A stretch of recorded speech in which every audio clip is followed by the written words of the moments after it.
শুরু হলো সব খবর। যমুনা টেলিভিশনের নিয়মিত এই আয়োজনে সবাইকে আমন্ত্রণ জানাচ্ছি আমি জান্নাতুল কলি।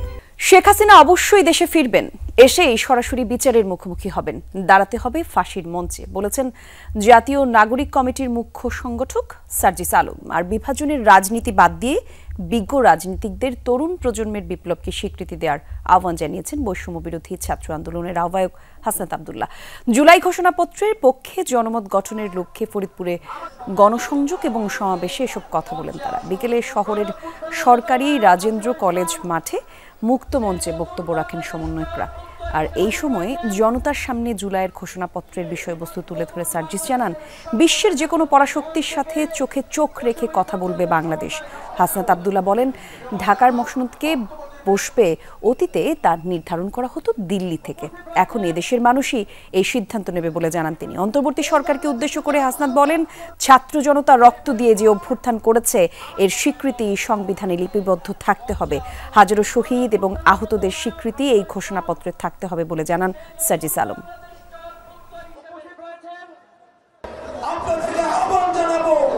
এই তরুণ প্রজন্মের যে আত্মবিশ্বাস, এই তরুণ প্রজন্মের যে অকুত ভয়, এই তরুণ প্রজন্মের যে বাদ ভাঙা যে ভয়, এই ফ্যাসিবাদকে বাংলাদেশ থেকে উদ্ধার করার জন্য তাদের যে প্রত্যয়, আপনার প্রত্যয়ের সাথে তাদের এই প্রত্যয়ের যদি আপনারা সম্মিলন না ঘটাতে পারেন, তাহলে 24 পরবর্তী বাংলাদেশ বিনির্মাণে আমরা ব্যর্থ হব। ওই খুনি হাসিনা বাংলাদেশে অবশ্যই চট করে আসবে, কিন্তু এসে সরাসরি ওই বিচারের কাঠগড়ায় দাঁড়াবে, এসে সরাসরি ওই কাঠগড়া থেকে ফাঁসির মঞ্চে দাঁড়াবে। মুক্তিযুদ্ধ বিষয়ক মন্ত্রণালয়ের অধীনে জুলাই গণঅভ্যুত্থান অধিদপ্তর করা হচ্ছে। এর অধীনে শহীদ পরিবার এবং আহতরা আজীবন সহায়তা এবং পুনর্বাসন করা হবে বলে জানিয়েছেন তথ্য উপদেষ্টা। রেল মন্ত্রণালয়ে 3 উপদেষ্টার সাথে জুলাই শহীদ স্মৃতি ফাউন্ডেশনের বৈঠক শেষে এই সিদ্ধান্ত জানিয়েছেন তথ্য উপদেষ্টা নাহিদ ইসলাম। তিনি বলেন, 826 শহীদ পরিবার এবং 11,000 আহত এখন তালিকাভুক্ত হয়েছে। 31 জানুয়ারির মধ্যে তালিকাভুক্ত হওয়ার সুযোগ রয়েছে। তথ্য উপদেষ্টা জানিয়েছেন, শহীদ পরিবার এবং আহতদের জন্য 637 কোটি 80 লাখ টাকা অর্থ সহায়তা দেওয়ার সিদ্ধান্ত হয়েছে। এর মধ্যে প্রথম ধাপে জানুয়ারি মাসে 232 কোটি 60 লাখ টাকা দেওয়া হবে। আগামী সপ্তাহ থেকে এই অর্থ সহায়তা দেওয়া শুরু হবে, আর বাকি টাকা জুনের মধ্যে দেওয়া হবে। শহীদ পরিবার আগের ঘোষণা অনুযায়ী 30 লাখ টাকা পাবে, এর মধ্যে 10 লাখ টাকা এফডিআর, আহতদের সর্বোচ্চ 5 লাখ টাকা পাবে। আর প্রতি মাসে শহীদ পরিবার এবং আহতরা মাসিক ভাতা পাবে।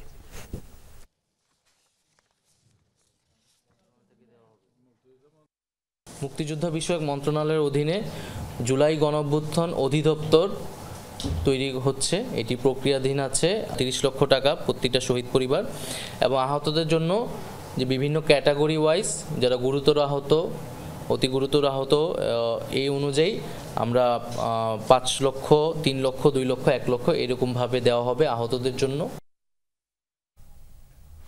এবার গুম এবং বিচার বহির্ভূত হত্যাকাণ্ডের অভিযোগে শেখ হাসিনার বিরুদ্ধে গ্রেফতারি পরোয়ানা জারি করেছে আন্তর্জাতিক অপরাধ ট্রাইব্যুনাল। একই সঙ্গে তার সাবেক সামরিক উপদেষ্টা তারিক আহমেদ সিদ্দিক, বেনজির আহমেদ সহ 11 জনের বিরুদ্ধে গ্রেফতারি পরোয়ানা জারি করা হয়েছে। আগামী 12 ফেব্রুয়ারি গুমের অভিযোগের মামলার তদন্ত প্রতিবেদন দিতে বলা হয়েছে।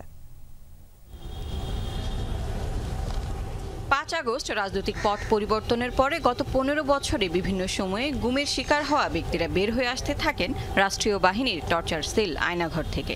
শুধু বিরোধী মতের কারণে তাদের যে নির্যাতন সহ্য করতে হয়েছে তা আলোড়িত করে পুরো জাতিকে। আন্তর্জাতিক অপরাধ ট্রাইব্যুনাল গঠন হলে সেখানে আসতে থাকেন ভুক্তভোগী সহ নিখোঁজ ব্যক্তিদের স্বজনরা। তারা সবাই গুম নির্যাতনের জন্য শেখ হাসিনা ও তার প্রশাসনকে দায়ী করেন। গুম তদন্ত কমিশনের অনুসন্ধানেও শেখ হাসিনা সহ তার প্রতিরক্ষা বিষয়ক উপদেষ্টা তারিক আহমেদ সিদ্দিকী, সাবেক সেনা কর্মকর্তা জিয়াউল আহসান, সাবেক আইজিপি বেনজির আহমেদ, পুলিশ কর্মকর্তা মনিরুল ইসলাম ও হারুনুর রশিদের নাম উঠে আসে। বলা হয়, আয়নাঘরে আটক 758 জনের মধ্যে অধিকাংশ ফেরত এলেও এখনও নিখোঁজ 204 জন, যাদের মধ্যে বিএনপি নেতা ইলিয়াস আলীও রয়েছেন।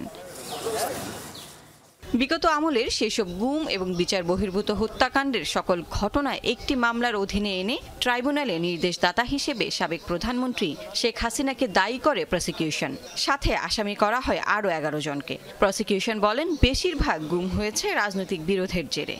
এই অপরাধের সাথে যারাই জড়িত থাকুক তারা কেউ রাষ্ট্রের চেয়ে বড় না, কেউই আইনের ঊর্ধ্বে নয়। সুতরাং আমরা বলেছি আমরা খুঁজছি অপরাধ, আমরা খুঁজছি অপরাধী।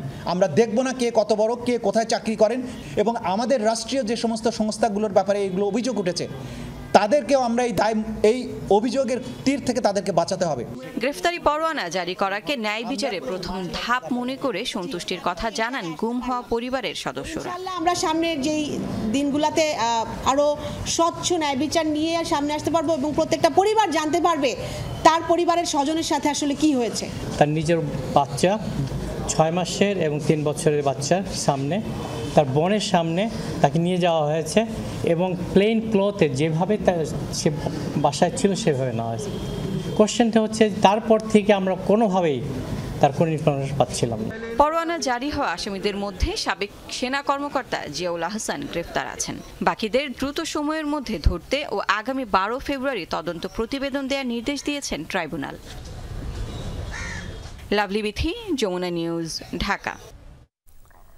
লন্ডনে উপহারের ফ্ল্যাটকে ঘিরে রাজনৈতিক চাপ বাড়ছে যুক্তরাজ্যের ক্ষমতাসীন লেবার পার্টির মন্ত্রী টিউলিপ সিদ্দিকের উপর। আর এই ইস্যুতে গ্রহণযোগ্য ব্যাখ্যা দিতে না পারলে সিটি মিনিস্টারকে পদত্যাগের আহ্বান জানিয়েছেন বিরোধী কনজারভেটিভ পার্টির সদস্যরা। ডেইলি মেইলের এক প্রতিবেদন বলছে 2 বছর আগে সাংবাদিকদের প্রশ্নের জবাবে বিনামূল্যে ফ্ল্যাট পাওয়ার কথা অস্বীকার করেছিলেন টিউলিপ।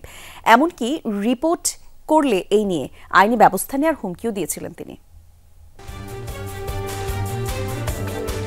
লন্ডনের অভিজাত এলাকা কিংস ক্রসের এই বাড়ির 4র্থ তলায় অবস্থান টিউলিপ সিদ্দিকের আলোচিত ফ্ল্যাটটির। 2004 সালে আওয়ামী লীগের ঘনিষ্ঠ আবাসন ব্যবসায়ী আব্দুল মোতালিফের কাছ থেকে মালিকা হস্তান্তর হলেও বিনিময়ে কোনো মূল্য পরিশোধ করেননি টিউলিপ। 20 বছর পর এই ফ্ল্যাট ঘিরে বিতর্ক পিছু ছাড়ছে না যুক্তরাজ্যের ক্ষমতাসীন দলের মন্ত্রীর। টিউলিপের বিনামূল্যে ফ্ল্যাট পাওয়া ইস্যুতে নতুন প্রতিবেদন প্রকাশ করেছে ব্রিটিশ গণমাধ্যম দ্য মেইল অন সানডের বরাতে ডেইলি মেল জানিয়েছে, সাংবাদিকদের কাছে ফ্ল্যাট উপহার পাওয়ার খবর অস্বীকার করেছিলেন টিউলিপ। প্রতিবেদনে বলা হয় 2 বছর আগে ফ্ল্যাটটি নিয়ে একাধিকবার প্রশ্ন করা হয় লেবার পার্টির ইকোনমিক সেক্রেটারি টিউলিপকে। বরাবরই উপহার পাওয়ার কথা অস্বীকার করেছেন শেখ হাসিনার বোন শেখ রেহানার মেয়ে টিউলিপ। এমনকি পত্রিকাটির বিরুদ্ধে আইনি ব্যবস্থা নেওয়ার হুমকিও দিয়েছিলেন তিনি। এখনও নিজ দল লেবার পার্টি টিউলিপের পাশে থাকলেও এই ইস্যুতে তোপ দেগেছে বিরোধীরা। দুর্নীতি বিরোধী মন্ত্রী হিসেবে দায়িত্ব পালনরত ব্যক্তির বিরুদ্ধে এমন অভিযোগ মানতে নারাজ কনজারভেটিভ এমপিরা। ফ্ল্যাট নিয়ে গ্রহণযোগ্য ব্যাখ্যা চান তারা। কিংস ক্রসে টিউলিপ সিদ্দিকের ফ্ল্যাটের পর লন্ডনের হাইগেটে শেখ রেহানার আরেক মেয়ে আজমিনার নামে বিনামূল্যে পাওয়া একটি ফ্ল্যাটের খবর প্রকাশ করে ব্রিটিশ গণমাধ্যম। বাংলাদেশের ক্ষমতাচ্যুত প্রধানমন্ত্রী শেখ হাসিনার ঘনিষ্ঠ আইনজীবী মঈন গনি 2009 সালে ফ্ল্যাটটি বিনামূল্যে হস্তান্তর করেন আজমিনার কাছে। সেখানে বেশ কিছুদিন বসবাসও করেন ব্রিটিশ এমপি টিউলিপ। তিনিও তার স্বামী দীর্ঘদিন নিজেদের ঠিকানা হিসেবেও ব্যবহার করেছিল ফ্ল্যাটটি।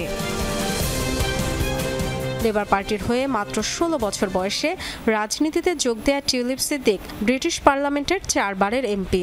বর্তমানে যুক্তরাজ্যের অর্থ মন্ত্রণালয়ের ইকোনমিক সেক্রেটারি হিসেবে দেশটির আর্থিক খাতে দুর্নীতি বন্ধ সংক্রান্ত দায়িত্ব পালন করছেন তিনি। ডরথি তসরিন, যমুনা নিউজ। অবশেষে উন্নত চিকিৎসার জন্য বিদেশে যাচ্ছেন বিএনপি চেয়ারপারসন খালেদা জিয়া। আগামীকাল রাতে এয়ার অ্যাম্বুলেন্সে লন্ডনে যাচ্ছেন তিনি। তার ব্যক্তিগত চিকিৎসক ডাক্তার জাহিদ হোসেন জানিয়েছেন, সুস্থ হয়ে দেশে ফিরতে দেশবাসীর কাছে দোয়া চেয়েছেন বিএনপি চেয়ারপারসন। কাতারের আমিরের পাঠানো রয়্যাল এয়ার অ্যাম্বুলেন্সে রওনা হবেন তিনি। সরাসরি নেওয়া হবে যুক্তরাজ্যের মাল্টিডিসিপ্লিনারি হাসপাতাল লন্ডন ক্লিনিকে। বিমানবন্দরে খালেদা জিয়াকে স্বাগত জানাবেন ছেলে তারেক রহমান। প্রায় 2 বছর কারাবন্দী থেকে 25 মার্চ 2020 সরকারের নির্বাহী আদেশে পিজি হাসপাতাল থেকে বাসায় ফেরেন বিএনপি চেয়ারপারসন খালেদা জিয়া। 2021-এর 10 মার্চ থেকে করোনা সহ নানা অসুস্থতায় দফায় দফায় হাসপাতালে ভর্তি হতে হয় তাকে। বারবার বিদেশে নিয়ে চিকিৎসা করাতে চাইলেও বিগত সরকার তাতে সাড়া দেয়নি। ফলে দেশি বিদেশি চিকিৎসক দ্বারা গঠিত মেডিকেল বোর্ডের তত্ত্বাবধানেই ছিলেন বিএনপি চেয়ারপারসন খালেদা জিয়া। অবশেষে বিদেশি চিকিৎসার জন্য যাচ্ছেন বিএনপি চেয়ারপারসন। 7 জানুয়ারি রাতে কাতার আমিরের পাঠানো রয়্যাল অ্যাম্বুলেন্সে লন্ডন যাচ্ছেন খালেদা জিয়া। সঙ্গে থাকবেন মেডিকেল বোর্ডের 6 সদস্য ও ব্যক্তিগত কর্মকর্তারা। আমাদের দলের ভারপ্রাপ্ত চেয়ারম্যান জনাব তারেক রহমান ডাক্তার জুবাইদা রহমান ওনার সহধর্মিনী ওনাকে হয়তো এয়ারপোর্টে রিসিভ করবেন। লন্ডন ক্লিনিক বলে একটা অনেক পুরনো হসপিটাল আছে, ওখানে ওনাকে ভর্তি করা হবে। উনি এয়ারপোর্ট থেকে সরাসরি ওখানে যাবেন, চিকিৎসকদের ওখানে ওনাকে পরীক্ষা নিরীক্ষা করবেন, তার পরবর্তীতে ওনাদের পরামর্শক্রমে পরবর্তী সিদ্ধান্ত গ্রহণ করা হবে। 2023 অক্টোবরে যুক্তরাষ্ট্রের বাল্টিমোরের জন হপকিন্স মেডিকেল কলেজের 3 চিকিৎসক বাংলাদেশে এসে খালেদা জিয়ার লিভারের জটিলতা নিরসনে টিপস পদ্ধতিতে চিকিৎসা করেছিলেন। এবার সরাসরি সব ধরনের জটিলতার চিকিৎসার সুযোগ তৈরি হলো। টিপসের কিছু টেকনিক্যাল অ্যাসপেক্ট আছে, অ্যাডজাস্টমেন্টের বিষয় আছে, কাজে ওনার আরও যে ব্লক আছে সেটা আমাদের অ্যাড্রেস করার দরকার আছে।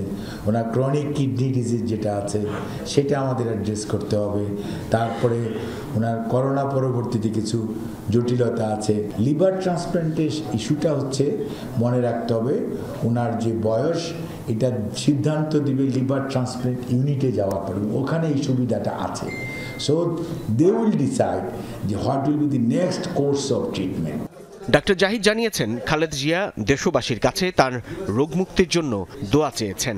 সুস্থ হয়ে আল্লাহর অশেষ মেহেরবানিতে উনি আবার আমাদের মাঝে ফেরত আসতে পারে, সেজন্য দেশবাসীকে ওনার সুস্থতার জন্য দোয়া করার জন্য উনি অনুরোধ করেছে। সাবেক 3 বারের প্রধানমন্ত্রী হেঁটে গেলেন, হুইল চেয়ারে আসলেন, মাত্র 2 বছরের ডিফারেন্স, 2 বছরের ডিফারেন্স। এবং একটা মানুষকে একাকিত্ব, নিঃসঙ্গতা এবং সঠিক চিকিৎসা না দেওয়া কত দুর্বিষহ অবস্থা ঠেলে দিতে পারে তার উদাহরণ হচ্ছে বেগম খালেদা জিয়া। তিনি জানান, প্রয়োজনের উপর নির্ভর করবে খালেদা জিয়াকে চিকিৎসার জন্য যুক্তরাষ্ট্রে নেওয়া হবে কিনা। তবে সুস্থ থাকলে দেশে ফেরার আগে বিএনপি চেয়ারপারসন ওমরা পালন করবেন। চিকিৎসা শেষ হলে চলে আসবে, দ্রুততার সঙ্গে চলে আসবে। সাইফুদ্দিন রবিন, যমুনা নিউজ, ঢাকা। বাংলাদেশ রপ্তানি প্রক্রিয়াকরণ এলাকা কর্তৃপক্ষ বেবজার তাদের 2023-24 অর্থ বছরের বার্ষিক প্রতিবেদন প্রধান উপদেষ্টা ডক্টর মোহাম্মদ ইউনূসের কাছে জমা দিয়েছে। সময় প্রধান উপদেষ্টা বিদেশি বিনিয়োগ আনতে বেবজাকে নির্দেশনা দেন। অর্থনৈতিক কূটনীতির জন্য একটি টিম গঠনের নির্দেশ দিয়েছেন প্রধান উপদেষ্টা। বলেন, এই তৎপরতায় পররাষ্ট্র মন্ত্রণালয়ের সাথে সমন্বয় করাতে হবে। প্রধান উপদেষ্টা বেবজায় সৌরবিদ্যুৎ প্রকল্প স্থাপনের সম্ভাবনা অনুসন্ধানের নির্দেশ দিয়েছেন। বলেন, গ্যাস অনুসন্ধান এবং সরবরাহ ব্যবস্থার উন্নয়ন করতে হবে। তিনি আরো বলেন, বাংলাদেশ পার্শ্ববর্তী দেশ থেকে শক্তি আমদানির মাধ্যমে সুবিধা নিতে পারে কিনা তা খতিয়ে দেখা উচিত। বেবজায় নির্বাহী chairman major general Abul Kalam Mohammad Ziaur Rahman জানান, জুলাই আগস্টের অভ্যুত্থান এবং বারবার পরিবর্তনশীল বৈশ্বিক রাজনৈতিক প্রেক্ষাপটে বিনিয়োগকারীদের কাছ থেকে ইতিবাচক সাড়া পাওয়া যাচ্ছে। সরকার পরিবর্তনের পর বাদ পড়া 321 জন শিক্ষানবিশ সাব ইন্সপেক্টর কি চাকরি ফেরত পাবেন? যদিও পুনর্বহালের দাবিতে আন্দোলনরত এসআইদের দাবি পুনর্বিবেচনার আশ্বাস দিয়েছেন স্বরাষ্ট্র সচিব। এই জন্য সংশ্লিষ্ট ব্যাচের পাসিং আউট পেছানোর হচ্ছে বলে জানিয়েছে আন্দোলনরত এসআইদের প্রতিনিধিরা। আর এই নিয়ে স্বরাষ্ট্র সচিব অবশ্য কোনো কথা বলেননি।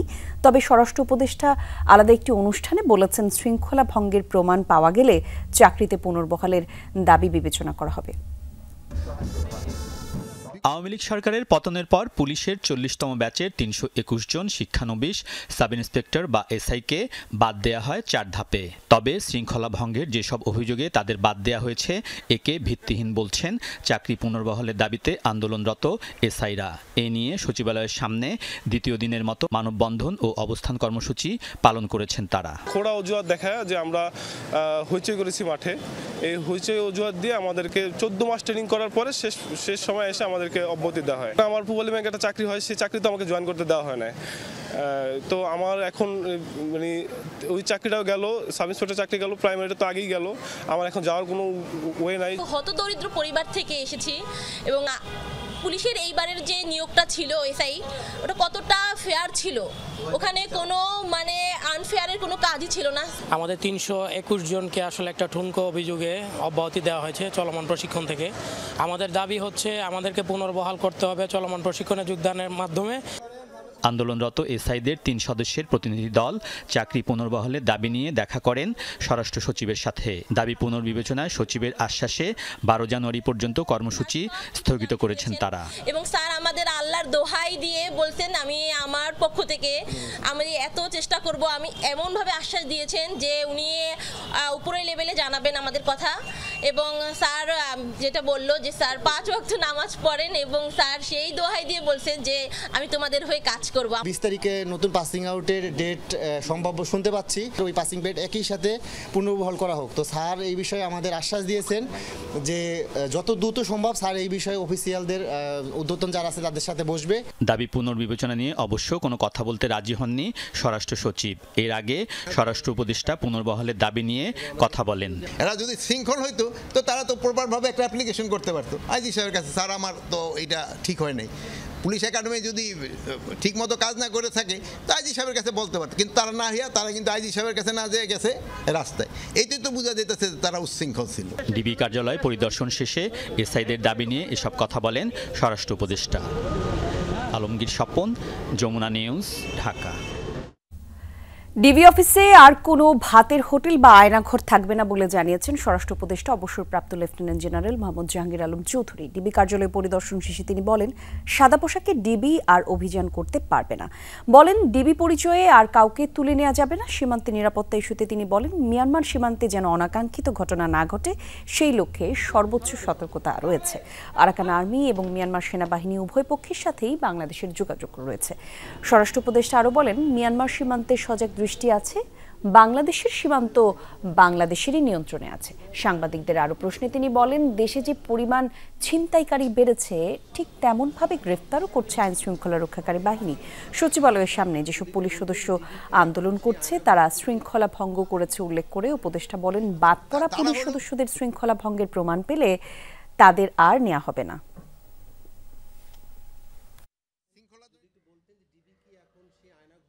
ডিবিরেও একটা শুধু অনুরোধ করবে যে পুকুরটা আছে, পুকুরটা আয়নার মতো পরিষ্কার করে দিতে, পানিটা এই পুকুরটা হবে আয়নার মতো পরিষ্কার পানি। আয়নাঘর বলতে কোনো কিছু থাকবে না, এখানে কোনো ভাতের হোটেলও থাকবে না। ডিবিদের ক্ষেত্রে এইও বলা হয়েছে যে এরা সিভিল ড্রেসে কাউরে অ্যারেস্টও করবে না, তাদের জ্যাকেট অবশ্যই পরিধান করতে হবে, তাদের আইডি কার্ড শো করতে হবে। শেখ হাসিনা সহ তার পরিবারের সদস্যদের জিজ্ঞাসাবাদের জন্য তলব করে আত্মপক্ষ সমর্থনের সুযোগ দেয়া হবে জানিয়েছেন দুদক মহাপরিচালক আক্তার হোসেন। তবে তলবে হাজির না হলে তাদের বিরুদ্ধে আইনগত ব্যবস্থা নেওয়ার কথা জানান তিনি। ছাত্র জনতার গণ অভ্যুত্থানে পালিয়ে যান সাবেক প্রধানমন্ত্রী শেখ হাসিনা ও তার বোন শেখ রেহানা। এরপর থেকে তাদের বিরুদ্ধে নানা অনিয়ম দুর্নীতির তথ্য উঠে আসে। এসব অনিয়মের সাথে নাম এসেছে শেখ হাসিনার ছেলে জয় ও শেখ রেহানার মেয়ে টিউলিপেরও।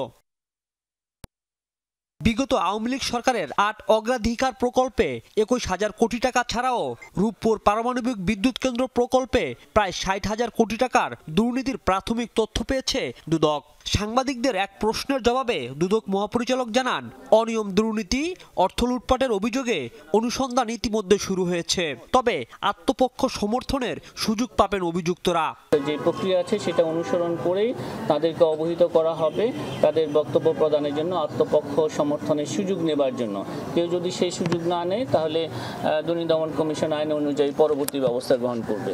চট্টগ্রাম ১৬ আসনের সাবেক এমপি মোস্তাফিজুর রহমান চৌধুরী ও তার স্ত্রীর নামে ৩ কোটি টাকার অবৈধ সম্পদ অর্জনের অভিযোগ রয়েছে। তাদের ২৭টি ব্যাংক হিসাবে মিলেছে প্রায় ২২ কোটি টাকার সন্দেহজনক লেনদেনের তথ্য। এসব অভিযোগে ২টি মামলা করেছে দুর্নীতি দমন কমিশন। এদিকে ১২৪ কোটি টাকার অবৈধ সম্পদ অর্জন ও সম্পদের তথ্য গোপন করার অভিযোগে ছাগলকাণ্ডের আলোচিত এনবিআরের সাবেক সদস্য মতিউর রহমান সহ তার স্ত্রী, ছেলে ও মেয়ের বিরুদ্ধে মামলা করেছে দুদক। সম্পদের তথ্য গোপন এবং অসাধু উপায়ে জ্ঞাত আয়ের উৎসের সাথে অসঙ্গতিপূর্ণ ১৩ কোটি টাকারও বেশি মূল্যের সম্পদের মালিকানা অর্জন, টেন্ডারবাজি আর ঘুষ বাণিজ্যের অভিযোগে চাঁপাইনবাবগঞ্জ ৩ আসনের সাবেক এমপি আব্দুল অদুদ বিশ্বাসের বিরুদ্ধে অনুসন্ধানে নেমেছে দুদক। এছাড়া প্রতারণা ও চাঁদাবাজির অভিযোগে ৩ ভুয়া দুদক কর্মকর্তাকে গ্রেপ্তার করা হয়েছে। ভয়ভীতি প্রদর্শন করে বিভিন্ন সরকারি দপ্তর সহ ২ শতাধিক বেসরকারি স্থানে আইন বহির্ভূত অভিযান পরিচালনা করত জরিমানা ধার্য আদায়, চাঁদাবাজি, জোরপূর্বক মীমাংসার নামে অনৈতিক সুবিধা গ্রহণ। রাজীব আহমেদ, যমুনা নিউজ, ঢাকা। দুদকের মামলায় সাবেক আইসিটি প্রতিমন্ত্রী জুনায়েদ আহমেদ পলক, সাবেক স্বরাষ্ট্রমন্ত্রী আসাদুজ্জামান খানের ছেলে শাফি মোদাসির খান জ্যোতিকে গ্রেফতার দেখানোর আবেদন মঞ্জুর করেছেন আদালত। সোমবার দুদকের আবেদনের প্রেক্ষিতে এই আদেশ দেন ঢাকা মহানগর সিনিয়র স্পেশাল জজ মোহাম্মদ জাকির হোসেন। আবেদনে বলা হয়, আসামি শাফি মোদাসির খান জ্যোতি ও তার বাবা সাবেক স্বরাষ্ট্রমন্ত্রীর পারস্পরিক যোগসাজশে 19,89,78,502 টাকা জ্ঞাত আয় বহির্ভূত সম্পদ অর্জন করেছেন। একই সাথে ব্যবসায়িক প্রতিষ্ঠান খুলে নিজের এবং ওই প্রতিষ্ঠানের ব্যাংকে মোট 84,77,57,572 টাকা সন্দেহজনক লেনদেন করেন উল্লেখ করা হয়েছে। রাজধানীর রাজিমপুর কবরস্থানে দাফন করা হয়েছে অভিনেতা প্রবীর মিত্রকে। বাদজোহর এফডিসির ও তেজগাঁওয়ে 2 দফা জানাজা হয় নবাব খ্যাত এই অভিনেতার। তাকে শেষ বিদায় জানাতে বিএফডিসিতে উপস্থিত ছিলেন চলচ্চিত্র অঙ্গনের অনেকেই। প্রবীণ গুণী এই অভিনেতার বিদায়ে ছিল শোকাবহ পরিবেশ।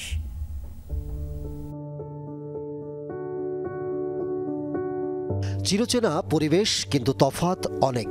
একসময় যেখানে আসলে উচ্ছ্বাস আনন্দে ভরে উঠত পুরো এলাকা, আজ সেখানে কেবলই শোকের ছায়া। নবাবখ্যাত কিংবদন্তি প্রবীর মিত্রকে শেষ বিদায় জানাতেই এফডিসিতে শোকাচ্ছন্ন চারপাশ। গুণী এই অভিনেতার কথা স্মরণ করেন সহকর্মীরা। দাদার এই জানাজার মধ্যে প্রচুর লোক হয়েছে, যারা এসেছে তাদেরকে বলবো যে তারা যেন আরো মনে প্রাণে, এবং যারা আসতে পারেন নাই তারাও যেন ঘরে থেকে তারা যেন দোয়া করে। উনি গুণীদের গুণী, উনি একটা ইউনিভার্সিটি ছিলেন। মানে ওনার ব্যক্তিত্ব, ওনার কথা বলার স্টাইল, ওনার ধৈর্যশীলতা, ওনার সামাজিকতা, তারপরে ওনার ধীর স্থির এবং ন্যাশনাল হকি টিমের প্লেয়ার ছিলেন। বিয়ের সময় ইসলাম ধর্ম গ্রহণ করে নাম পরিবর্তন করে রাখেন হাসান ইমাম। তবে 4 যুগ ধরে অভিনয় করা এই শিল্পী প্রবীর মিত্র নামেই দর্শক হৃদয়ে জায়গা করে নেন। তার শেষ বিদায়ে শোকাহত স্বজনসহ সবাই। অবশ্যই কষ্টের, কিন্তু এর চেয়ে আরও অনেক অনেক বেশি গর্বের যে আমার বাবা আজকে নেই, কিন্তু তার কথা প্রত্যেকটা মানুষের মুখে মুখে এখন প্রচার হচ্ছে। সবাই বলতেছে যে একটা ভালো মানুষ ছিল, একজন ভালো অভিনেতা ছিল। কষ্টের চেয়ে আমার গর্বের জায়গাটা অনেক বড়। যে প্রবীর মিত্র ছিলেন একটা জনতার শিল্পী, চলচ্চিত্র শিল্পী, সে বিষয়টা আজকে তার চলে যাওয়াটা আমাদের সবার জন্য খুবই দুঃখজনক। প্রবীর মিত্র শিল্পী আর ভবিষ্যতে আসবে কিনা আমাদের খুব সন্দেহ আছে। জোহরের নামাজের পর জানাজা শেষে প্রবীর মিত্রের মরদেহ নেওয়া হয় বেসরকারি একটি টেলিভিশন ভবনে। সেখানে দ্বিতীয় জানাজা শেষে তাকে দাফন করা হয় আজিমপুর কবরস্থানে। আর এর মধ্য দিয়েই শেষ হয় রঙিন নবাবের বর্ণিল জীবন অধ্যায়। আহমেদ তাওকির, যমুনা নিউজ, ঢাকা। গেল নভেম্বরের তুলনায় ডিসেম্বরে কিছুটা কমেছে সার্বিক মূল্যস্ফীতি। পয়েন্ট টু পয়েন্ট ভিত্তিতে মূল্যস্ফীতির হার 10.89% আর খাদ্য মূল্যস্ফীতির হার 12.92%। বাংলাদেশ পরিসংখ্যান ব্যুরো বিবিএস এর প্রতিবেদনে বলছে, ডিসেম্বর মাসে আগের মাসের তুলনায় মূল্যস্ফীতির হার কমেছে 1.02% আর খাদ্য মূল্যস্ফীতি কমেছে 2.89%। গেল বছর অর্থাৎ 2024 সালে সার্বিক মূল্যস্ফীতি হয়েছে 10.34%। গ্রামের তুলনায় শহরে খাদ্য মূল্যস্ফীতি বেশি। ধারণা করা হচ্ছে শীত মৌসুমের কারণে সবজির দাম কমে এসেছে আর এর প্রভাব পড়েছে বাজারে। মূল্যস্ফীতি নিয়ন্ত্রণে সরকার নানামুখী পদক্ষেপ নিয়েছে। বাড়ানো হয়েছে নীতি সুধার, নিত্যপণ্য আমদানিতে কমানো হয়েছে শুল্ক। ভিসার মেয়াদ শেষ হওয়া বিদেশি নাগরিকরা 31 জানুয়ারির মধ্যে নবায়ন না করলে কঠোর ব্যবস্থা নেওয়া হবে, জানিয়েছে স্বরাষ্ট্র উপদেষ্টা। সকালে পাসপোর্ট অধিদপ্তর পরিদর্শন শেষে কথা জানান তিনি। উপদেষ্টা বলেন, রোহিঙ্গাদের পাসপোর্ট নেয়া ঠেকাতে পুলিশ ভেরিফিকেশন এখনই তুলে নেওয়া যাচ্ছে না। জানান, চলতি বছরেই সকলের জন্য এই পাসপোর্টের চেষ্টা করছে সরকার। বাংলাদেশের নানা সেক্টরে বিদেশিরা কাজ করেন, তাদের অনেকেরই ভিসার মেয়াদ শেষ হয়ে গেছে। তাদের সংখ্যা কত তা নিয়ে আছে ধোঁয়াশা। সরকার বারবার ভিসা নবায়নের তাগিদ দিয়ে আসছে। এবার বিদেশিদের সময়সীমা বেঁধে দিলেন স্বরাষ্ট্র উপদেষ্টা। পাসপোর্ট অধিদপ্তর পরিদর্শনে গিয়ে জানালেন, সময়সীমার পর কঠোর ব্যবস্থা নেবে সরকার। 31 জানুয়ারির ভিতরে তাদের এই যে সিস্টেম যেটা ভিসা নেওয়ার নিতে হবে, শুধু তাদের না, তাদের প্রতিষ্ঠানও তো তা না হলে 31 পরে জানুয়ারি পরে তাদের আমরা আইনগত ব্যবস্থা নিব। আর এখনও যারা ধরেন যে যারা ভিসা ব্যতীত যারা আছে, তারা যদি ধরা পড়ে তারা আমরা বিদেশে পাঠাই দিই। পাসপোর্ট করতে গিয়ে পুলিশ ভেরিফিকেশনের ভোগান্তির বিষয়টি এ সময় তুলে ধরেন সাংবাদিকরা। উপদেষ্টা বলেন, জাতীয় পরিচয়পত্রের মাধ্যমে পাসপোর্ট করা গেলে পুলিশ ভেরিফিকেশনের নিয়ম তুলে দেয়া হবে। বিষয়টি নিয়ে পুলিশ কমিশন কাজ করছে বলে জানান তিনি। শুধু আমাদের আইডি কার্ডে দিয়ে পারা যায় তো হয়তো আমরা পুলিশ ভেরিফিকেশন তো উঠাই দিব, যেহেতু আইডি কার্ডও তো আমাদের মন্ত্রণালয়ে তো আসতেছে। আর প্লাস আমাদের ধরেন পুলিশ রিফর্ম কমিশনের তাদের একটা রিকমেন্ডেশন যদি থাকে সেই সময় অন্য কথা। এমআরপি আর থাকবে না জানিয়ে স্বরাষ্ট্র উপদেষ্টা বলেন, এই সরকার সবার জন্য পাসপোর্ট করে যেতে চায়। শাকিল হাসান, যমুনা নিউজ, ঢাকা। ফারুক হাসানের উপর হামলাকারীদের জামিন দিলে নিম্ন আদালত ঘেরাও করা হবে, পাশাপাশি বাকি আসামিদের 24 ঘন্টার মধ্যে গ্রেফতারের আলটিমেটাম দিয়েছে গণ অধিকার পরিষদ। তারা বলেন, আসামিরা জামিন পেলে প্রমাণিত হবে বিচার বিভাগে হস্তক্ষেপ করছে সরকার। বিএসএমএমইউ হাসপাতালে সংবাদ সম্মেলনে এই দাবি জানান গণ অধিকার পরিষদের সাধারণ সম্পাদক রাশেদ খান। তিনি বলেন, ফারুক হাসানের ওপর হামলার ঘটনা হালকাভাবে দেখার সুযোগ নাই। এই ঘটনা সার্জিস আলমের সম্পৃক্ততা খতিয়ে দেখতে নাগরিক কমিটিকে তদন্ত কমিটি করতে হবে। ঘটনা মীমাংসায় শহীদ মুগ্ধের ভাই স্নিগ্ধকে ব্যবহার করায় উষ্মা প্রকাশ করেন তিনি। পরে আহত ফারুক হাসান বলেন, অপরাধীদের কোনো ক্ষমা নেই, তারা কেউই ছাত্র নন, তাদের সবাইকে গ্রেফতার করে ইন্ধনদাতাদের বের করতে হবে। আর এই ঘটনায় ছাত্রদলের কোনো সম্পৃক্ততা নেই জানিয়ে তিনি বলেন, সেদিন আয়োজনকারীদের ভুলে তথ্যে বিভ্রান্ত ছড়ায়। বিগত হাসিনার আমলে আমরা 21 বার হামলার শিকার হয়েছি, ঠিক একই কায়দায় তারা এই আক্রমণটি চালিয়েছে। এখানে ছাত্র দলও ছিল না, বিএনপিও ছিল না। এই হামলাকারীরা তো চিহ্নিত, ভিডিও ফুটেজ, ছবি সব মিডিয়ায় আসছে। ওদের গ্রেপ্তার করে রিমান্ডে নিয়ে জিজ্ঞাসাবাদ করতে যে এদের পিছনে কারা আছে। যদি এই আসামিরা জামিন পেয়ে যায় তাহলে আমরা ধরেই নিব যে এই বিচার বিভাগের উপরে এবং বিচারকদের উপরে হস্তক্ষেপ করে জামিন করানো হয়েছে। ওমানের শ্রমবাজার পূর্ণাঙ্গভাবে চালু করতে কূটনৈতিক তৎপরতা বাড়ানোর আহ্বান জানিয়েছেন জনশক্তি রপ্তানিকারকদের সংগঠন বাইরের মহাসচিব। ওমানে নিয়োগপ্রাপ্ত বাংলাদেশি প্রকৌশলীদের সংবর্ধনা অনুষ্ঠানে এমন মন্তব্য করেন তিনি। বলেন, বিদেশগামী কর্মীদের দক্ষতা উন্নয়নে প্রশিক্ষণ কেন্দ্র আধুনিকায়ন করা দরকার। এতে দক্ষ কর্মী পাঠানোর পরিমাণ বাড়বে, যার ইতিবাচক প্রভাব পড়বে রেমিটেন্স প্রবাহে। আলোচনায় অংশ নিয়ে জনশক্তি রপ্তানিকারকরা সুনামের সাথে তরুণ প্রকৌশলীদের কাজ করার আহ্বান জানান। বলেন, রিক্রুটিং এজেন্সিগুলো এখন অদক্ষ কর্মীর পাশাপাশি দক্ষ পেশাদারীদের কাজের সুযোগ তৈরি করে দিচ্ছে, আর এই ধারা অব্যাহত রাখতে নীতিগত সহায়তার প্রয়োজন। নিয়োগকর্তার খরচে 31 জন প্রকৌশলী ওমানে যাচ্ছে, তারা দেশটির সোলার পাওয়ার কোম্পানিতে কাজ করবেন। ফরমাল চ্যানেলে আপনারা রেমিটেন্স পাঠাবেন, দেশকে সমৃদ্ধশালী করবেন, দেশের উন্নয়নের অংশী হবেন। এই বিষয়গুলো আপনারা বিবেচনা রাখবেন। আমরা আস্তে আস্তে আশা করি সব বাজারগুলো আমরা এভাবে খুলতে পারবো। দক্ষতার কোনো বিকল্প নাই, আমরা দক্ষ জনশক্তি প্রেরণ করতে চাই। মেট্রো রেল সেবাকে ভ্যাটমুক্ত করার ঘোষণা দিয়েছে জাতীয় রাজস্ব বোর্ড এনবিআর। সোমবার এনবিআর এর দ্বিতীয় মহাসচিব ব্যারিস্টার মোহাম্মদ বদরুজ্জামান মুন্সি স্বাক্ষরিত এক বিশেষ আদেশ এই তথ্য জানানো হয়। আদেশে বলা হয়, চলতি বছরের 21 ডিসেম্বর পর্যন্ত এই নির্দেশনা কার্যকর থাকবে। মেট্রো রেল বাংলাদেশের সর্বাধুনিক এবং জনপ্রিয় গণপরিবহন। মেট্রো রেল যানজট নিরসনে গুরুত্বপূর্ণ ভূমিকা রাখার পাশাপাশি কর্মঘণ্টা সাশ্রয়ে অগ্রণী ভূমিকা পালন করছে। আর মেট্রো রেলকে অধিক জনপ্রিয় করবার লক্ষ্যে মেট্রো সেবার ওপর আরোপিত মূল্য সংযোজন কর অব্যাহতি প্রদান করে এনবিআর। বিএনপি দলীয় সাবেক সংসদ সদস্য এস.এ. খালেকের জানাজার নামাজ অনুষ্ঠিত হয়েছে রাজধানীর নয়াপল্টনে। এতে অংশ নেন বিএনপির বিভিন্ন পর্যায়ের নেতাকর্মীরা। দুপুরে নয়াপল্টনে বিএনপির অফিসের সামনে জানান আগে দলটির সিনিয়র যুগ্ম মহাসচিব রুহুল কবির রিজভীর তুলে ধরেন এস.এ. খালেকের বর্ণাঢ্য রাজনৈতিক জীবন। বলেন, গণতন্ত্র পুনরুদ্ধার আন্দোলনে এস.এ. খালেক ছিলেন অগ্রগামী সৈনিক। স্বৈরাচারী শেখ হাসিনার বিরুদ্ধে আন্দোলনে ভূমিকা রাখায় তার পরিবারের উপর নেমে আসে অবর্ণনীয় নিপীড়ন, ক্ষতিগ্রস্ত হয় তার ব্যবসা প্রতিষ্ঠান। এস.এ. খালেক ঢাকা 14 আসনের সাবেক সংসদ সদস্য ছিলেন। তিনি অবিভক্ত ঢাকা মহানগর বিএনপির গুরুত্বপূর্ণ বিভিন্ন দায়িত্ব পালন করেছেন। রবিবার রাজধানীর একটি বেসরকারি হাসপাতালে মারা যান গাবতলী মিরপুর এলাকার সাবেক এই এমপি। আমরা ইতিমধ্যে একটি বিষাক্ত হিংস্রতাকে আমরা পরাজিত করেছি। আমাদের ছাত্র জনশক্তি পরাজিত করেছে, তারা বিদায় নিয়েছে, কিন্তু আমাদের মূল যে লক্ষ্য গণতন্ত্রের প্রতিষ্ঠা করা এবং সেটার চর্চা এবং অনুশীলন অব্যাহত রাখা, সেটা কি পরিস্থিতি হবে সেটা এখনো আমরা নিশ্চিত নই। বর্ণাঢ্য আয়োজনের মধ্য দিয়ে উদ্বোধন হলো স্কলার্স ইন্টারন্যাশনাল তাহফিজ একাডেমি।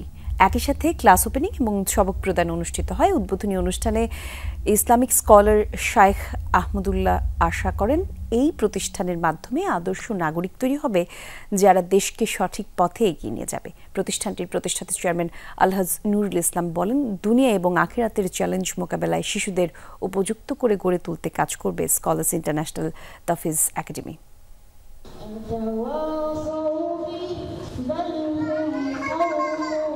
রাজধানীর উত্তরা ৪ নম্বর সেক্টরে যাত্রা শুরু হলো স্কলার্স ইন্টারন্যাশনাল তাহফিজ একাডেমির। প্রতিষ্ঠানটির লক্ষ্য কোরআন ও আধুনিক শিক্ষার সমন্বয়ে শিশুদের আন্তর্জাতিকভাবে উপযুক্ত করে গড়ে তোলা। আমাদের জীবনের সবচেয়ে মূল্যবান অ্যাসেট। উদ্বোধনী অনুষ্ঠানে প্রধান অতিথি ছিলেন ইসলামী চিন্তাবিদ, আন্তর্জাতিক আলোচক ও স্কলার শাইখ আহমদুল্লাহ। শিশু হাফেজদের তিনি সবক প্রদান করেন। দেশ থেকে দুর্নীতি, অপশাসন দূর করতে শিশুদের ইসলামী শিক্ষায় সুশিক্ষিত করার তাগিদ দেন তিনি। শিক্ষার উদ্দেশ্য হবে ভালো মানুষ হবে, মুসলমান হবে, মুত্তাকি হবে, সৎ হবে, নিষ্ঠাবান হবে। আমরা যদি আমাদের প্রিয় স্বদেশকে সত্যিকার অর্থে গড়ে তুলতে চাই এবং স্বপ্নের জায়গা আমরা নিয়ে যেতে চাই, তাহলে আমাদের এদেশের আগামীর এই যে সমস্ত কর্ণধাররা বাংলাদেশের, সেই কোমলমতি শিশুদেরকে মানুষের মতো মানুষ হিসেবে গড়ে তোলাটাকে আমাদের প্রধান লক্ষ্য থাকতে হবে। এ সময় প্রতিষ্ঠানটির প্রতিষ্ঠাতা চেয়ারম্যান প্রতিশ্রুতি দেন, এই প্রতিষ্ঠান ইসলামী শিক্ষার আলোকে আদর্শ নাগরিক গড়ে তুলবে। আমাদের জন্য কি নিয়ামত পাঠিয়েছেন আমরা জানি না, আমাদের করি কিন্তু আমরা জানি না। সেটা যাতে জানতে পারি তার ব্যবস্থা করার জন্য আমরা আরবি ভাষায় একজন সুপণ্ডিত জোগাড় করবো, যাতে আমাদের সন্তানরা আরবি ভাষা শিখতে পারে। এই তিনটি বিষয়কে সামনে নিয়ে আমরা প্রতিষ্ঠানটি শুরু করছি। স্কলার্স ইন্টারন্যাশনাল তাহফিজ একাডেমিতে কোরআন হিফজের পাশাপাশি সুযোগ থাকছে ইংরেজি শিক্ষারও, যা শিশুদের আন্তর্জাতিক মানসম্পন্ন শিক্ষা দিতে সহায়ক হবে। শামীম রেজা, যমুনা নিউজ, ঢাকা।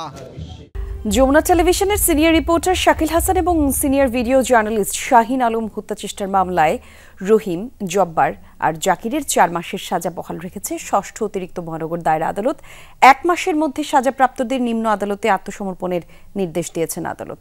2016 সালের 6 নভেম্বর অবৈধ পলিথিন উৎপাদন নিয়ে অনুসন্ধানী প্রতিবেদন তৈরি করতে গিয়েছিলেন যমুনা টেলিভিশনের সিনিয়র রিপোর্টার এবং ভিডিও জার্নালিস্ট। ফুটেজ নেওয়ার সময় কারখানা মালিকরা টের পেয়ে হামলা করে তাদের উপর, আর হামলা থেকে বাঁচতে পাশের মুদি দোকানে আশ্রয় নিলে সেখানে রহিম গায়ে কেরোসিন ঢেলে পুড়িয়ে মারার চেষ্টা করে শাকিল হাসানকে। 2023 সালের 30 মে এই মামলায় 3 আসামিকে 4 মাসের কারাদণ্ড দেন সিএমএম আদালত। এর রায়ের বিরুদ্ধে আপিল করেন শাকিলের আইনজীবী। যমুনা টেলিভিশনের সিনিয়র রিপোর্টার শাকিল হাসানকে হত্যা চেষ্টার জন্য ম্যাজিস্ট্রেট সোহাইয়া কেরোসিন তেল ঢালার চেষ্টা করছিল, যখন শাহিন আলমকে মারধর করেছে, ক্যামেরা ভাঙচুর করেছে, এই সমস্ত বিষয়ে আমরা আদালতে মামলা করেছিলাম। সেই মামলা দীর্ঘদিন চলার পরে সিএমও আদালত তার রহিম, জব্বার, জাকিরকে 4 মাসের সাজা দিয়েছিল। জান্নাতুল ফেরদৌস ইবনে হক এর আদালত উনি সাজা বহাল রেখেছেন। নানা আয়োজনে উদযাপিত হয়েছে বেসরকারি উন্নয়ন সংস্থা স্লোপ বাংলাদেশ 30তম প্রতিষ্ঠাবার্ষিকী। পটুয়াখালীর বাউফলে চন্দ্রপাড়া গ্রামে সংস্থাটির নিজ কার্যালয়ে প্রতিষ্ঠাবার্ষিকী অনুষ্ঠিত হয়। বর্ণাঢ্য আয়োজনে অংশ নেন পররাষ্ট্র মন্ত্রণালয়ের সচিব ইমরিয়াজ হামিদুল্লাহ, নেদারল্যান্ডসের রাষ্ট্রদূত আন্দ্রে খয়েস্টেন্স, স্লোপ বাংলাদেশ প্রধান উপদেষ্টা মোতালিব ওয়েস্টেন্স, যমুনা টেলিভিশনের বিশেষ প্রতিনিধি মাহফুজ মিশু সহ আরও অনেকে।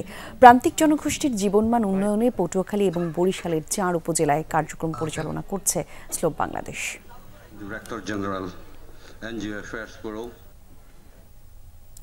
পটুয়াখালীর ওয়েলফেয়ার ফাউন্ডেশনের উদ্যোগে হতদরিদ্রদের মাঝে শীতবস্ত্র বিতরণ করা হয়েছে। রোববার সন্ধ্যা থেকে রাত পর্যন্ত পৌরসভার 9টি ওয়ার্ডের 9 শতাধিক হতদরিদ্র এবং দুস্থ ঘরে পৌঁছে দেওয়া হয় উন্নত মানের কম্বল, চাদর এবং শিশুদের সোয়েটার। কনকনে ঠান্ডায় এই সকল সামগ্রী পেয়ে কৃতজ্ঞতা প্রকাশ করেন উপকারভোগীরা। আগামীতেও হতদরিদ্রদের সহায়তায় এই ধরনের কার্যক্রম অব্যাহত রাখার আশ্বাস দেন পটুয়াখালী ওয়েলফেয়ার ফাউন্ডেশনের চেয়ারম্যান আব্দুল্লাহ নাহিয়ান।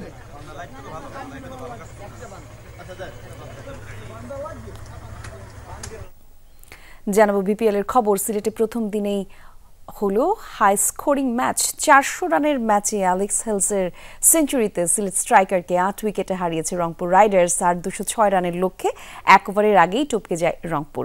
47 রানের উদ্বোধনী জুটি পায় সিলেট। পার্টনারশিপ ভাঙে 18 রানে জর্জ মুন্সে আউট হলে জাকির হাসানকে নিয়ে স্কোরবোর্ডে আরও 41 রান যোগ করেন রনি তালুকদার, কিন্তু শেষ অর্ধশতক হাঁকিয়ে 54 রানে এলবিডব্লিউর ফাঁদে পড়েন রনি। অ্যারন জোন্সকে নিয়ে 47 রানের জুটি ভাঙে অর্ধশতক করা জাকির সাইফুদ্দিন শিকার হন। আর শেষ দিকে জাকির আলীর 5 বলে 20 এবং জোসেন্সের 19 বলে 38 রানের ঝড় ইনিংসে 205 রানের বিশাল সংগ্রহ পায় সিলেট। জবাবে শুরুতে আজুল ফিরলেও বাকি দিনটা নিজের করে নেন হেলস এবং সাইফ শো। আর এই দুই ব্যাটারের 186 রানের জুটি গড়ে দেয় জয়ের ভিত। 49 বলে 80 রান করে সাইফ আউট হলে 54 বলে শতক তুলে নেন হেলস। আর শতক তুলেই আল আমিনকে পরপর 2টি 6 মেরে রংপুরের জয়ের স্বাদ নেয় ইংলিশ এই ব্যাটার।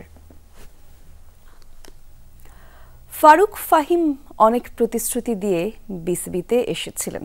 এখন সাবেক এই দুই ক্রিকেটারের চেয়ারের লড়াই খুবই বেদনাদায়ক। সাবেক আর বর্তমান ক্রিকেটারদের জন্য লজ্জার। দাবি সাবেক অধিনায়ক খালেদ মাহমুদ সুজনের। যে সমস্যা 4 দেয়ালের মাঝে সমাধান হতে পারত, সেটা সবার সামনে আনাটা খুব হতাশার, বলছেন বিসিবির সাবেক এই পরিচালক। ওরকম একটা মন্তব্য আমি স্পেসিফিক বলতে চাই না। যমুনা টেলিভিশনের এক্সক্লুসিভ। যমুনার মাধ্যমে প্রথমবার নাজমুল আবেদিন ফাহিম প্রথম জানান তার সাথে বিসিবি সভাপতি ফারুক আহমেদের সমস্যার কথা, স্বাধীনভাবে কাজ না করতে পারলে সরে যাবার কথা। এর কয়েক ঘন্টা পরে এবার যমুনার মুখোমুখি ফারুক আহমেদ। নাজমুল আবেদিন ফাহিমকে সাথে নিয়ে বিসিবির এই শীর্ষ কর্তা জানান দূরত্ব মিটিয়ে নিয়েছেন তারা। হয়তো ফাহিমের সাথে নিশ্চয়ই কোনো একটা কথা এসে তার পছন্দ হয়নি। রোববারের এই ঘটনা ছিল টক অব দ্য টাউন। সাধারণ চায়ের আড্ডা থেকে শুরু করে আলোচনাটা ছিল সাবেক ক্রিকেটার ও এক্সপার্টদের টেবিলেও। তাই এর রেশটা ছিল সোমবার। বাংলাদেশ দলের সাবেক অধিনায়ক ও বিসিবি পরিচালক খালেদ মাহমুদ সুজন সিলেটে কথা বলেছেন গণমাধ্যমের সাথে। কালকের একটা ঘটনা দেখলাম, ফারুক ভাই ফাহিম ভাইয়ের দ্বন্দ্ব। এটা ব্যথা দেয় যে দুজনেই ফরমার ক্রিকেটার, তাদের কেন ইগোর প্রবলেম হবে? তারা তো ক্রিকেটের উন্নয়নের জন্যই আসছেন এবং তারা যখন আসছে তাদের অনেক কমিটমেন্ট আমি দেখছিলাম। বিশেষ করে ফাহিম ভাই তো অনেক ইন্টারভিউ দিয়েছিলেন যে উনি অনেক সুদূর প্রসারী প্ল্যান করছেন, দেখছেন, অনেক কিছু চিন্তা করছেন।